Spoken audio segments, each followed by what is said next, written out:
morning at All Personal on the Go again.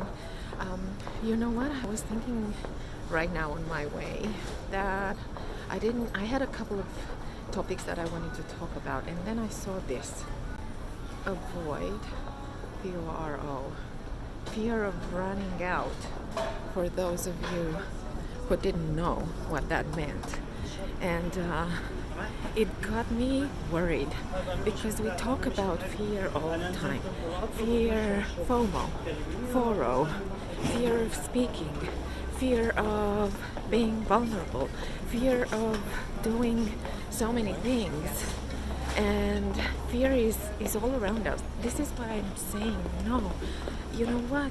Think about it. Whenever you talk about fears, make sure they're actually yours and you didn't see them, on the go.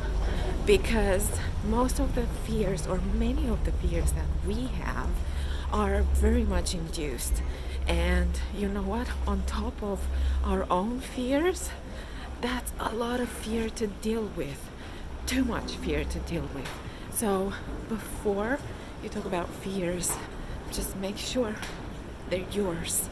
Okay, have a fantastic week, and please do make it all personal.